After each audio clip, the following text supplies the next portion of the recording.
Welcome to రుచి చూడు. ఆలు బ్రెడ్ కట్లెట్స్ అండి. ఆలు బ్రెడ్ కట్లెటా?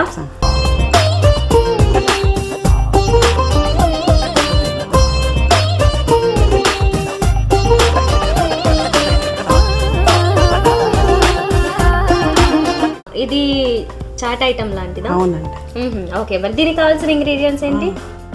బ్రెడ్ పీసెస్, శనగపిండి, ఆయిల్, పసుపు, కారము, జీరా, కొత్తిమీరలు, ఉప్పు, టమాటో సాస్. ఆలు బ్రెడ్ కట్లెట్కి కావాల్సిన ఇంగ్రీడియంట్స్ అన్ని చూసాం కదా. మరి ఈ చాట్ ఐటమ్కి నెక్స్ట్ ప్రాసెస్ ఏంటనేది అడిగి తెలుసుకుందాం. ఓకే నీతా గారు, నెక్స్ట్ ఏం చేయాలి? నెక్స్ట్ పిండిలో శనగపిండి. ఓకే, శనగపిండి మెయిన్ ఇందులోనే. మనకి దాంట్లో ఉప్పు వేశారు, కొంచెం పసుపు, కొంచెం పసుపు, కారం, కొంచెం కారం, కొంచెం జీరా. ఓకే, సో కొంచెమే జీరా వేసుకుంటే సరిపోద్ది. కొంచెం కొత్తిమీర, కొంచెం ఆయిల్ అందులోనే వేయాలా? వేయాలి. కొంచెం నీరు కావాలి. ఓకే, సో ఇవన్నీ వేసేసి ఇందులో వాటర్ వేసి కలపాలి. ఎంత వాటర్ ఎక్కువ పడుతుందా? లేదు లేదు, కొంచెం మీడియం కావాలి. ఓకే, ఆలు కూర ఇక్కడ పెట్టి బ్రెడ్లు పెట్టి డిప్ చేసి అక్కడ ఆయిల్. ఓహో, ఓకే, ఇంకా కొంచెం కొంచెం సరిపోతుందా వాటర్? సరిపోతుంది. సో స్టవ్ ఆన్ చేసుకుని ప్యాన్ పెట్టుకోవాలండి. కొంచెం ఆయిల్ పెట్టాలి. ఓకే, ఎక్కువే పడుతుంది ఆయిల్? ఎక్కువే పడుతుందండి. సో ఓకే, బ్రెడ్ పీసెస్ అవి అందులో డిప్ అవ్వాలా? బాగా డిప్ అవ్వాలండి. తర్వాత బ్రెడ్ పీసెస్లు ఆలు కూర కర్రీ పెట్టాలి. ఓకే, యాక్చువల్గా ఇందులో మనకి కావాల్సిన ఇంపార్టెంట్ ఏంటంటే ఈ కర్రీ రెడీ చేసుకోవాలండి. చపాతీలో కానీ దోశలో కానీ రెడీ చేస్తారు కదా. 2 సైడ్లు కూర పెట్టాలి. ఆలు కూర, ఈ ఆలు కర్రీ మనం పోపు ఇదంతా వేసి పెడతాం కదా, రెడీ చేసుకుంటాం కదా.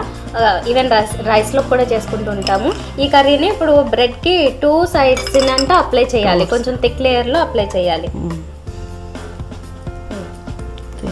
ఇది శనగపిండిలో డిప్ చేయాలి. ఓహో, ఓకే,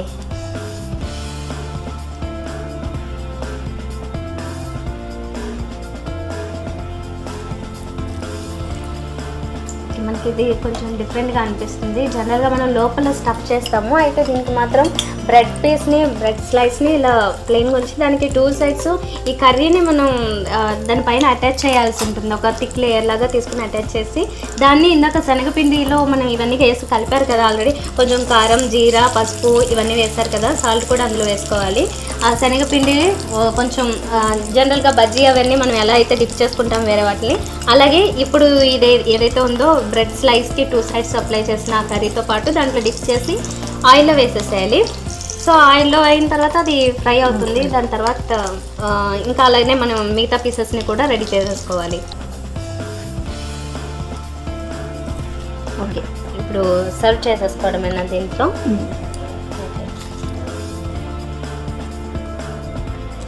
చందన గారు, ఆలు బ్రెడ్ కట్లెట్స్ అయింది, రుచి చూసి చెప్పండి. Okay, sure.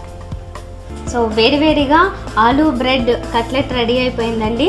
మంచి కాన్సెప్ట్తో పాటుగా మనకి వేడివేడిగా రెడీ చేసి చెప్పారు. ఎలా ఉందో టేస్ట్ చేసి చెప్తాను. ఇది యాక్చువల్గా రెగ్యులర్గా వచ్చేలాగా కాకుండా, అంటే మనకి చాట్ ఐటమ్స్ దగ్గర ఇలాంటి ఐటమ్ అయితే దొరకదు. ఇది చాలా డిఫరెంట్గా ఉంది. పేరు మాత్రమే దానికి కొంచెం సూటబుల్గా అనిపిస్తుంది, కానీ డిఫరెంట్ ఐటమ్ కనిపిస్తుంది. అయితే దీన్ని సాస్తో పెట్టి టేస్ట్ చేస్తే ఎలా ఉందో చూద్దాం.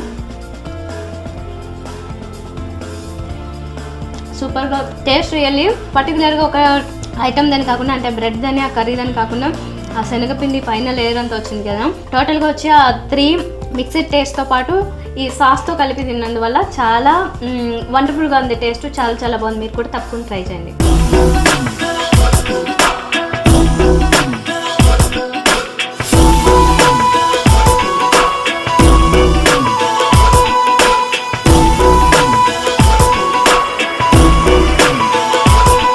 మరి ఇలాంటి వంటకాలని మీరు కూడా మాకు పరిచయం చేయాలనుకుంటే మీరు సంప్రదించవలసిన మా ఫోన్ నెంబర్.